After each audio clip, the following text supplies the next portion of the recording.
Nasa Metro Manila ka lang ba at naghahanap ng presko, bago at magandang pasyalan? Kung oo ay tara't samahan mo ako na tuklasin ang bagong bukas na pasyalan para sa publiko na animoy para kang nasa ibang bansa. Matatagpuan nga po pala ito sa pagitan ng Overseas Filipino Bank at pati ng Manila Post Office. At kasama ko nga po pala dito ang aking mag-ina. So ayan, thumbs up daw dito, sabi ng aming munting prinsesa. Kapag galing naman po kayo sa malayo ay ipin nyo po mismo itong Manila Post Office sapagkat matatagpuan nyo po ang pasyalan sa likod po mismo nitong Manila Post Office. Bago nga tayo makaakyat doon sa pasyalan ay nakita natin dito ang mga kababayan nating masisipag na nagtitinda ng ice cream pati na ng kanilang mga popcorn. At sa wakas nandito na nga po tayo. Magtatakip silim nga pa lang po pala nung kami ay makarating dito kaya hindi ko masyadong napansin yung mga kagandahan ng mga decoration na nilagay dito pati na ang mga pailaw na nilagay nila dito. Pero ganun pa man nakakabighani rin ang ganda ng mga dilag dito. Este mga building dito, lalong-lalo na yung mga building na natatanaw natin sa Binondo. At karamihan nga sa mga pumupunta dito ay tuwang-tuwa at selfie doon at selfie dito.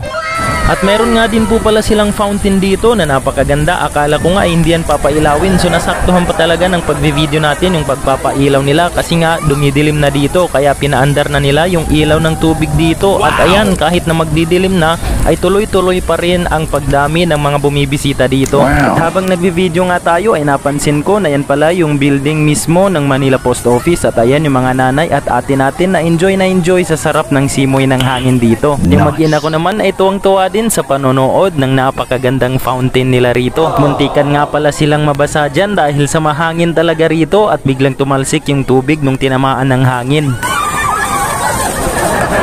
Talaga namang napakaganda rito kaya halos lahat ng mga tao rito ay makikita mo na nagsiselfie at may daladalang camera na binibidyohan yung mga nakikita nila sa kapaligiran. At syempre meron din silang mga naggagandahang mga bulaklak dito.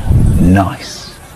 At nang tuluyan na ngang magdilim ang kalangitan ay dito na tumambad sa atin, nakita natin ang tunay na kagandahan ng mga pailaw at disenyo na inilagay sa parke na ito. At ang fountain ay naging mas maaliwalas at maliwanag dahil naging highlights ito nung magdilim. At ang kagandahan dito ay ang mga gwardiya nila ay napakasipag, inaayos nila ang kapaligiran, pinapanatili nilang maayos ang lahat at lagi nga silang nag-iikot para masigurado yung seguridad ng kanilang mga bisita. Kaya naman salute at shout out sa mga masisipag na gwardiya natin. At syempre nag-ikot-ikot din kami para makita din namin yung ibang mga tanawin na makikita dito. So nandito nga tayo sa ilalim ng tulay. Sinilip ko dyan kung marumi ba o malinis ang tulay. So nakikita natin dyan na napakalinis at walang basura, wala tayong maamoy na masangsang na amoy gasolina o ano paman. So napakalaking improvement. At syempre hindi mangyayari to kung hindi dahil sa ating masigasig at butihing mayora na si Honorable Hani Lacuna, 10 ng kanyang magigiting na kasamahan. Pagdating nga namin dito sa pinakadulo ay tumambad sa amin ang pinakamagandang tanawin, lalong-lalo na yung tulay papasok sa Binondo,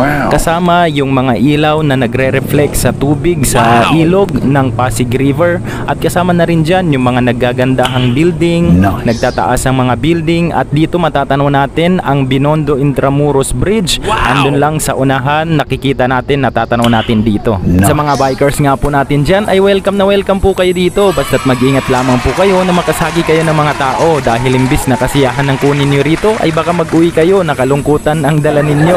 Kaya ano pang hinihintay mo? Mention mo na si husband mo. Malay mo naghahanap din siya ng magpapahanginan o di kaya naghahanap din siya ng mapapasyalan at saka good mood siya ngayon kaya pagkakataon mo na ito. At tayo din naman po mga brothers, isipin din natin ang mga misis natin, ang mga baby loves natin dahil madalas hindi na yan sila nagsasalita, hindi na sila kumikibo pero deep inside gusto nilang mamasyal, gusto nilang magpahangin sa labas, gusto nilang mag-relax pero hindi lang sila nagsasabi. Kasi minsan naisip din nila na galing tayo sa trabaho at pagod tayo galing sa trabaho kaya hindi na sila nangungulit at hindi na sila nagsasabi ng kanilang mga nararamdaman at mga nagugustuhan sa kanilang mga sarili. Kaya naman magkusang loob din tayo paminsan-minsan sa mga misis natin na ipasyal natin sila. Bilang mga lalaki, oo, minsan pagod talaga tayo galing sa trabaho pero wag naman sanang umabot sa punto na makakaligtaan din natin yung mga karapatan sa atin ng mga asawa asawa natin bilang mga asawa nila. At bilang panghuli nga po ay lagi po nating tatandaan na ang pinakamainam po na lalaki ay siyang lalaki na hindi siya yung pinakamainam sa kanyang mga tropa, sa kanyang mga barkada, sa kanyang mga kaibigan. Bagkus, ang pinakamainam po na lalaki ay yung lalaki na responsable sa kanyang pamilya, responsable sa pagpapasaya sa kanyang pamilya, at responsable sa pagbibigay ng mga karapatan ng kanyang asawa, pati na ng kanilang mga anak. محمد كان عن كليبس